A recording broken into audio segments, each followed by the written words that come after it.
Hey everyone, this is Enstarz, and I'm Jess. I'm Carly. Adam. And today we reacted to the movie Your Name, which I believe is from 2016. I will have to change that if that's wrong. So I had seen this movie actually when it first came out in Taiwan, because back then it came out the exact same time as the first Doctor Strange movie. And I was hyped about the Doctor Strange movie because I'm a Marvel fan. But everyone literally around me, who was especially like a Taiwanese person, were like, "Have you seen this Your Name movie?" And I was like, "The what movie?" And because I'd not heard of it, so I hadn't seen any trailers or anything, and went in with zero expectations. Yeah. What do you guys know about this movie before we saw it? I've seen the box art, and I remember it because I was watching a lot of like Miyazaki and like Ghibli Studio stuff at the time. So I may have thought this was one of like the offshoots that he did because it kind of has that like the music, even the animation. Very pretty nature.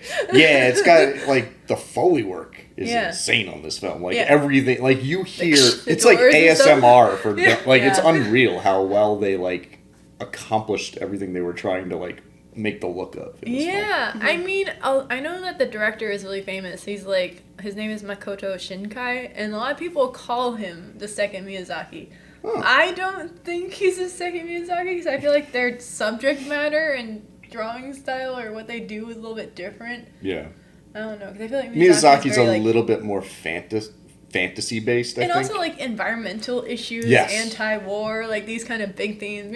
Shinkai seems very obsessed with young love separated by some supernatural force, because most of his movies seem to be some version of that. Yeah. But you had never heard of this before. Quite frankly, I didn't know the title of the movie till the credits rolled. So for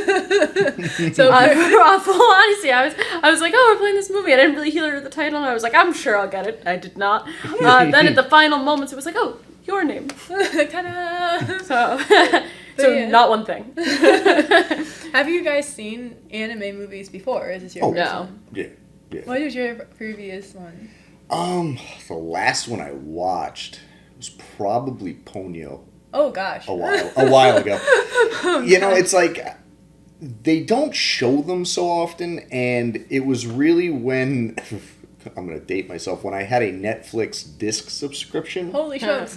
They used to have some of the best selection of foreign films. So I was always renting a lot of Japanese films, a lot of Korean films. Nice. Like Park Wook-chan, all that. Like I love like deep diving on that stuff, but when it came to anime, it always kind of was like Miyazaki. I think the Trigun movie might have been the last one I saw. Yeah, so it's been a while since I've had a chance to just sit down with a film. Like I still watch shows and things. Like I started Cowboy Bebop not long ago. Because I feel like Trigun's a very different vibe than Your Name.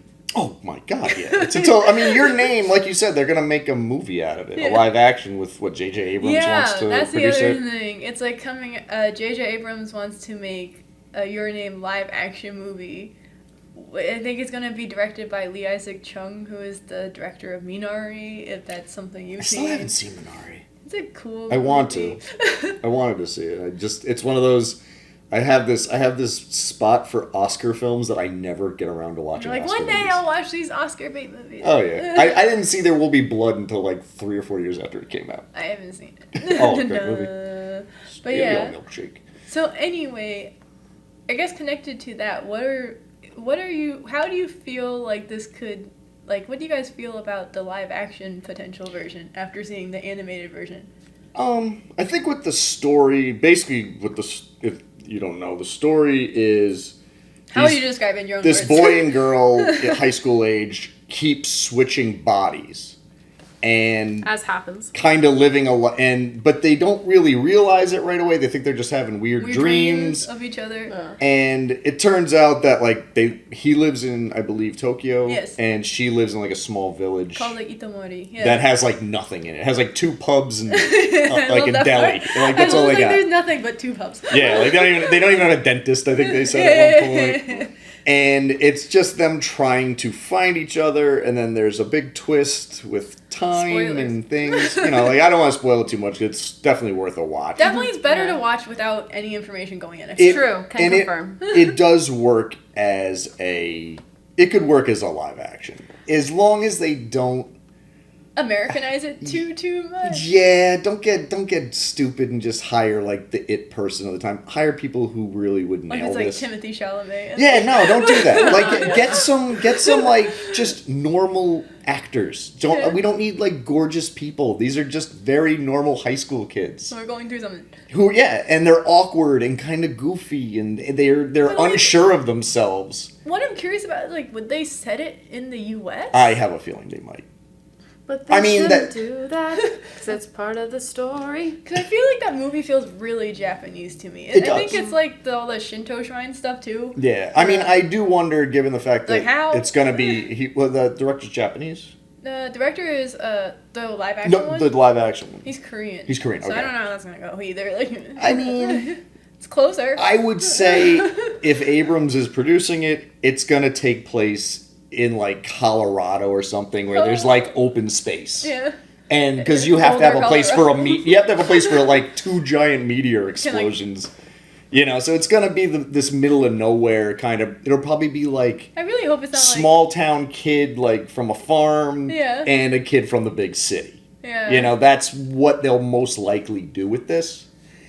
It'll be fine. I just hope they don't make it into. I hope they don't make it hokey.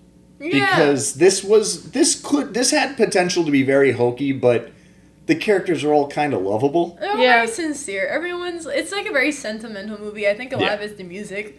Where it's like, I love the music. Yeah. But I think also the other part that I'm like feeling like if any live action, I honestly feel like it'd be really hard to beat how beautiful the anime version is. Yeah, you'd have Like, to do a lot of... animation is like, even It's now, so so beautiful. I am not a big fan of animation overall. Like, I do not like it that much. I'm sorry if I'm Good thing offended. Mel's not here. But, okay, wait, no. Like, this is so basic. But, like, Pixar, Disney, sure. When you start stepping outside of those boxes, the cartoons just upset me a little bit. You? Yes. So, like, anime over... Maybe I shouldn't say this. Maybe we should edit this part out. Anime in general... Usually doesn't work. Kind of, yeah, it does not typically drive me. This one, stunning. This was so beautiful. This was amazing. It doesn't really feel like an anime. Because Like, you guys mentioned the rain scenes. Oh, it was so pretty. It would look so real. yeah, the rain, the snow, even that one scene where he's kind of having that vision and he's tied to her ribbon. Oh yeah, the Yeah, animation it's so style cool. completely changes. And Yeah, kind of chalky and- looking. It almost looked kind of like what I always thought was weird about like Ponyo was Miyazaki's animation style completely changed in that. It almost looks like a little kid drew it. Yeah. Everything is kind of like a little off center and kind of off kilter. It doesn't look realistic. And I thought for the whole dream sequence that worked really well to change up the style and the look and To give you an idea, that's a dream sequence as well. they did a good job with all that. And it wasn't so like you've showed us stuff that's just so Bizarre. everything is so epic and Yeah. these felt like real lived in characters. They didn't feel like they were going overboard or trying to sell it, and that's kind of why I think it would do well to be live action as well. I just can't imagine it being more beautiful looking. Is And that unless you Not get at a all. It was so director pretty. who's like so aesthetic that it would have to be a director who likes a lot of like strange close-ups of just like lots of landscape Yeah. shots. yeah, you'd have to like he's just focusing on a puddle for no reason, like things like that. And if it's Abrams, you're gonna get you some lens flares in this puppy. It's gonna be lens But they flares. have the lens flares in this animation. Like, they animated in lens flares. So. Oh, there's scenes where you literally see shadows like beaming off of people. Like Yeah, that last so shot in the pretty. movie where Yeah. he's standing on the crater edge, and he stands up and you see like literal kind of like a blurred shadow, like projecting off of him. They did some really interesting like artistic takes in this, and it was appreciated. Also, everything, the details, like you mentioned, like the hammer. Oh my The god, they're hammer's hammering so the good. nail, and when the last hit goes, it's literally the square from the head of the hammer is left in the wood. And it's like, to take time to just put in a detail like that really shows how much this director like gave a shit. And also, like, the Itomori feels like a real place, even though it's not really Yes. a real place. Like, really, everything was just done so precisely. Like, it was directed so well. It was animated so well. Like, all the sounds were perfect. Like, I want to know how long it took them to put this together, because it is, like, it's technically flawless. And if you want, like, a slow build movie, I think this is the way to do it. Yeah. Because it was, I don't know what you guys felt, but I feel like if you weren't paying attention, you would probably think the first maybe third or a half of it is, like, too slow. Yeah. But then, like, but I think it actually pays off. But I think it's paced nicely. Yeah. Like, it's paced really weird. The ending is a little strange with the two friends helping the dude out, helping the girl out. It gets confusing after a while, trying to remember who's hanging out with who. Yeah. But the setups are good. The characters are good. It's just a well-written screenplay, and you understand it. Even though you're confused until about the 3/4 mark, you still know what's going on. You can follow it. And a lot of anime, I think, doesn't always translate so well. Yeah. Or if it's so high concept that it requires a little bit more, like, finagling in your brain. Yeah, now this felt like a real story. This felt like Also, it said About modern Time Tokyo, or which any I of those appreciate. those like love story movies that, but it didn't have that. I'm gonna sound really sexist, girliness to it. No. Like, a guy can watch this and go, "This is just a really well put together story." It's not just a love story. It's actually like you're sitting there trying to like piece together like timelines and things like that. And I And kind also of the lore. I like the highbrowness of Yeah. it. Like, it felt highbrow, but It at the wasn't same talking down to you. time, He's like, you can figure this out. No, it was talking up to you. yeah, It's like, no, you'll get it. One day. Yeah. no, it was definitely like a properly it's paced really, really tightly, Yeah. and I also- appreciated that. I also, like, have, like, so many thoughts about, like, what it could mean, like, what the whole movie could mean. Like, what did you feel like the movie was trying to say? Because I think a lot of it is, like, almost, like, I think the reason why it touches people, because it kind of plays on the idea of, like, two people being predestined for each other and stuff like that. Yeah. And when you meet people and you like, have I met this person? Why do we match so perfectly? Yeah. Like, that kind of feeling, if you've Yeah. ever had that happen to you in real life. I almost wanted a little bit towards the end, like, kind of pseudo spoiler. Like, they don't really remember each other, but they just have a kind of meet cute. Yeah. And then they just kind of go, end. Yeah. Like, they both just breathe in and go, oh, wait, it all hit me. Like, it all comes back. It kind of did that, but not. It as kind of does, clearly. but they're still searching. You Yeah. know, they still think the other one's out there somewhere. And I like the way it ended. I just think it could have had a little bit of I don't know. It was a little too happenstance the way it happened. What I did like about this one, though, was that I feel like in other movies that have this idea that, oh, time travel, going back in time, these people died, maybe I can save them. Yeah. It always ends in a spot where it's like, you can't change the past. And this movie was very much like, yes, Yes, we you can. frickin' can. And so I enjoyed that for once. It was like, no, we are going to save this small town Yeah. whose existence being wiped off the face of the earth. Like, this really took the butterfly Spoilers. effect and was like, nope. Oh, yeah, that's true. So spoilers. But, you know. But they kind of do both. Yeah. Because it still happens. They can't stop it from The happening. comet still splits and But- the town gets destroyed. The people get saved, so it's like, it's a little column A, a little column B. You know, like, Yeah. it kind of satisfies both. Like, if you wanted this ending or this ending, they're both kind of there. Also, You know? what's kind of interesting is I feel like what this movie is positing is, like, what if you met someone and you were like, I feel like there's some kind of connection, and then there's, like, this whole other backstory that you don't remember. You know what I mean? Yeah. Like, I think it's, like, implying that your special person could be out there somewhere, and you guys already lived a whole life, and you just don't remember. Because apparently in this movie, when you wake up from these strange dreams, you don't remember anything, Yeah. including people's names. I do worry that they're going to change the storyline a little bit. In the live action, I feel like they're gonna make it too dumb. They're going to They're going to try to make a an overly ridiculous explanation for it all, and it's like, it doesn't need it. Like, Yeah. it's just, this is going to happen. Somehow this weird body swap Freaky Fridays going on at the same time.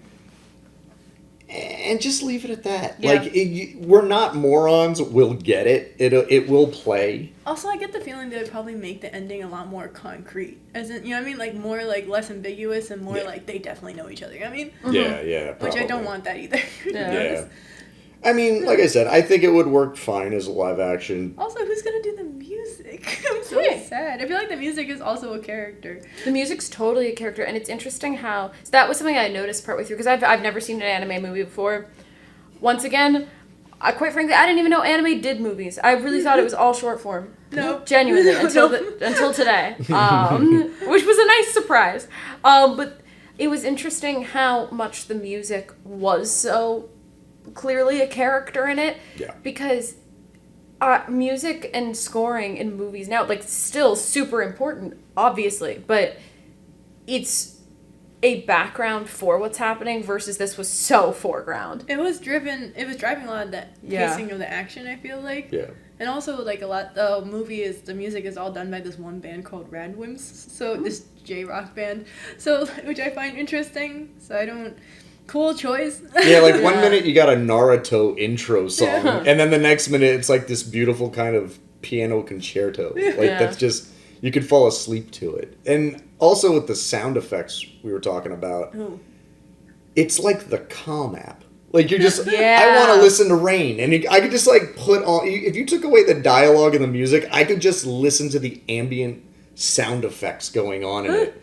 The Foley artist was insanely good on it. So good. Really phenomenal. Yeah, I mean, you heard, like, every little detail of, like, whatever they were doing. Like, she opens a rice cooker, and you hear, like, you literally hear the spoon kind of slosh into the rice, and, like, you hear the steam. It really, really, like, kind of impressive. Like, it's very immersive. Yeah. Which I enjoyed. Yes.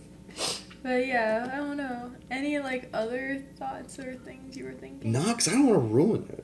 I really don't want to ruin it. I think people need to see this.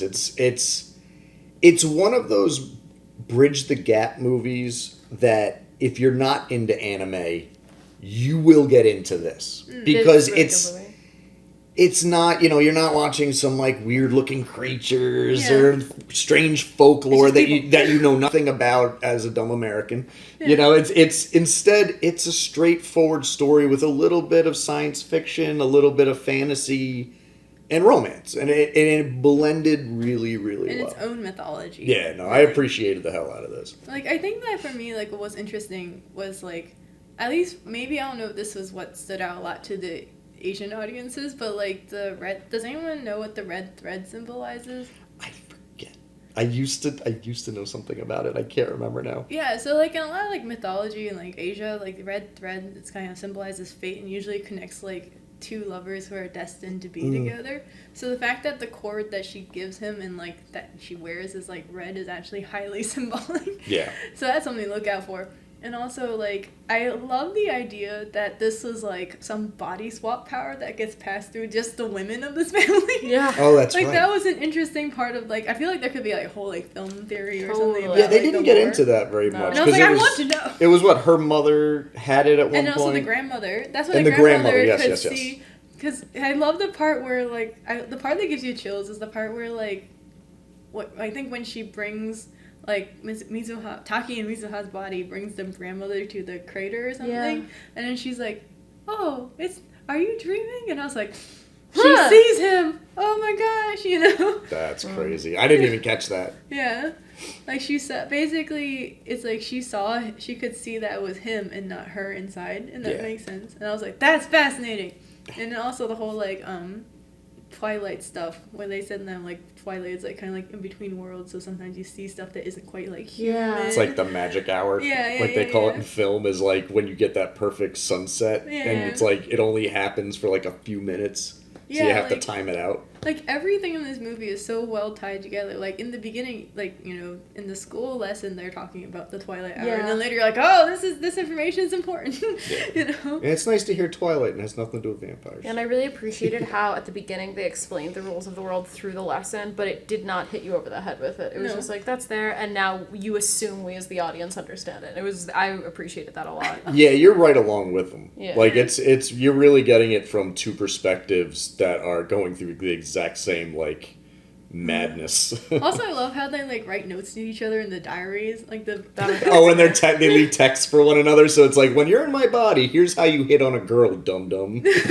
You've probably never been on a date before, so here's some tips. He's like, what the fuck? Which is funny because it's really a trope of like a Can't Buy Me Love, where it's like this girl's teaching a guy how to like be cool, But and at the same time she likes him, you know, and they're gonna end up together, kind of thing. And I thought that was kind of a fun way to mess with that trope. Also, you know? the other thing that fascinates me is like, I don't know if you guys feel this way, but I find it fascinating that I'm totally sold on Taki and Mizuha's love story, even though if you think about it, the two characters being next to each other is like, they don't spend a lot of screen time next to each other. Yeah, no, not at all. No. They're usually like kind of completely separate. Yeah.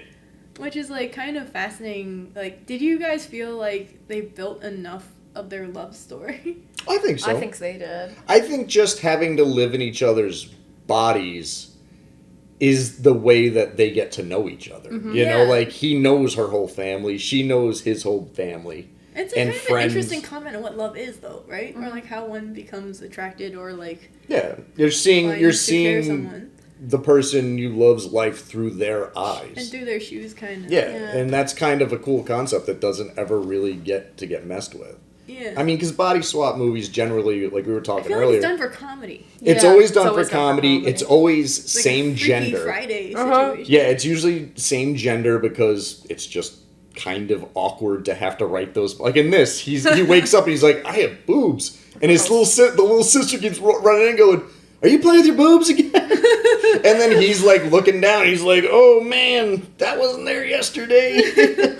So it's like, they got to know each other, sort of. But they do it in such a, it's kind of it's not creepy. Yeah. And that could have been so creepy, and it's not. It's more like, no, I'm not being perverted. Sense. This is just, there's one point where he's feeling her boobs, and he's in the body, and he's crying because he's like, why does this keep happening to me? And it's kind of a sweet moment where it's like, he's not being a pervert. He's in shock. He's in literal shock right now. And she has the same moment in his body. Yeah. And I thought that was a good way to play it. I thought that was a very safe but comedic way to play something. And also realistic, like I said. If you suddenly wake up in another gender's body and you're like... yeah, what do I do with this? Yeah. No, I thought it was fun. I had a really good time with this. Like, for me, I'm always, like, curious for this movie, what people get out of for, like, what they think this movie's comment on love is. Because I feel like Shinkai's movies are all him getting ever closer to what he feels he wants to say about what love is. Yeah. It's literally star-crossed lovers. Yep. Oh, it's true. In a weird way. Yeah. Because there's a comet involved. Yeah. Huh. Close enough. And did it ever, like, what did it, because I feel like for me, when I watch Your Name, it's like oftentimes me trying to decipher what Shinkai thinks about love, and also makes me think about what I feel about love.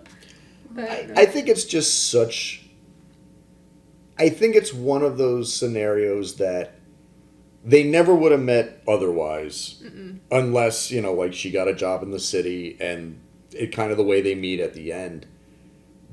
But they do it in such a strange way that I really don't know how to explain it, because it's a romance, but the two people are never together, and that's what's so hard to unpack about it. But it somehow works. But it works because you're falling in love with the person's life, which at the end of the day, you're going to be a part of it. You know? Because I feel like when you date someone, it's really not just them. It's like you want to make sure that their lifestyle fits with your lifestyle. Like, for example, if you guys recreate the same way, like, for example, or it can be anything from, like, is one of you more of a homebody and the other one likes to go out every night? Like, that kind of relationship isn't going to work out long term. Yeah. You know, I wish they were see each other's lives is helpful. I do wish there were more moments where I want to see them together more. Where she, like, goes, oh my god, like, going through his music collection going, hey, you like this? This is crap, you know? And then, like, he's looking through, like, her books, and it's all, like, lovey-dovey stuff, and he's like, I'm not reading any of this. You know, like, where they have those weird moments, but they still fall for one another. I think the thing is also that this really isn't a love story. Hot take, bear with me, strap in. Right. But, like, the thing is, it's not really. It's two people who are living their own lives, just trying to navigate it. And what we do see is each of them being like, oh, well, this is how I would play in your life. And it's like, oh, shoot, you're kind of right. And how I would play in your life. And it's like, oh, shoot, that's kind of right. So coming to an understanding, I guess. Yeah, because what ends up happening is they kind of become one and become each other before they even realize they're in love with each other. Yeah. So I think that the reason it's hard to pick apart as a love story is because even though it's set up like one, it's not actually a love story until they meet each other on the steps. Yeah. At the tail end. Spoiler alert. I'm sorry. If you haven't seen this movie, why are you watching this reaction? Pause this. Go watch it. Go watch it. Go watch it. But go watch the movie because the movie is very good. It's very good. But it's like, I think that's why it's hard to pick apart as a love story, because we're only seeing one person at a time navigate their life with the help of another person. And even in the moment they are first meeting each other, it's when they already know everything about each other. Everything about each other, and when they know that the mission is not to be in love with each other, but to help. Like, it's always about, like, saving the other in a way. They could have been dicks and been like, I'm gonna fuck up your life. No, exactly. But it's like, it was always a situation of, like, helping the other person become better. And then when they're their better selves, that's when they meet each other. Yeah. So I think it's very like the disconnected souls and like meeting in the ends. I don't think the love story part starts more like a until personal development thing. Yeah, exactly. So interesting. And that's why I think it starts in high school when everyone's like, I don't know what's happening, and then they meet as adults. And like that's when it starts, when they're like whole completed people. Granted, people typically go through less in high school, but to each their own. But I think that's what I got from it. Also, I think the other part that we might have skipped over that I think that came up this time when I watched it, because I've actually seen the movie multiple times, that I never really thought too much about, is like almost like their non-comment on sexuality in a way. Mm-hmm. Because like part of the story is that Mitsuha tries to set up Taki, the guy, with his coworker, Miss Onodera senpai, and like she seems perfectly fine going on dates with this lady, which yeah. What does that mean? Well, maybe she just thinks it's girl time. I don't know. Wait, that's right. She did kind of. Did she know this? She did know the story because she went and helped him with the other guy. Yeah. I forgot. Wait, I'm confused. Remember, they all went off together. It was her, the guy with the glasses, and they took him to the small town to like, and they ended up kind of like, oh, you kind of like her, huh? Maybe not, because I like this other girl who I keep turning into. Yeah. Kind of thing. So it, like, had this strange, like, third wheel romance that I don't think the other girl was ready to deal with. No, but also I felt like before, what I was, like, mostly commenting on before was, like, the fact that I thought was in that whole sequence where, like, Mitsuha, like, kind of starts crying because she realizes that Taki's about to go on a date with his coworker. And, like, her saying that, oh, I would have loved to be on this date, but you go, please treat her well. And I was like, yeah. That's kind of like, I was like, I feel like that's like an interesting comment on sexuality. I can't tell you. I mean, like, she was totally fine. Maybe she's bi. I know I didn't. Yeah, there's never a moment where they're like, ew, gross. This is, like. I'm going on a date with a lady. Yeah. No, it was all very like, no, they like each other. That's cool. I'm going to help him by going on a date with this woman. Naturally. Yeah, there is that like, there is always that anime thread of logic. It's like I redacted that statement because I don't know. But yeah. So yeah, I don't know. I think it's like an interesting watch, and every time you watch it, you get something a little bit different out of it. And I think if you guys rewatched it from the beginning, you'll start picking out stuff like, oh, I'm sure. Yeah. Oh. It was kind of one of the first animes you showed us where. No offense to some of the animes you've shown me, but the guys aren't jerks. No. And the women aren't just doting over the men. Yeah. Everybody, like, the men are actually, like, a little... He's kind of a weakling. Like, he's nervous about everything, and everything freaks him out. And she's just confused by the situation, but she's got her stuff together. Yeah. And I really appreciate, too. It wasn't just like, oh my god, I really like this guy. Why do you like me? Like what was the high school show? Oran. It was just like, why would you like any of these guys? They're jerks. Like, go home. Study. Yeah, really. Seriously, you're at school. Why are you going to a host club? some great points. I don't know. I'm going off the rails. But yeah, anyway, so what are our final judgments? So that was our take on Makoto Shinkai's Your Name. If you liked what you see here, please let us know. And if you have any other recommendations for what we should react and watch, please let us know as well. Like and subscribe. Yay! Yay! This has been Jess. Carly. Adam. Thank you so much. See you later. Thanks. For Watching. Enstarz, please. B. Sure. 2. Like. Comment. And. Subscribe. Yay!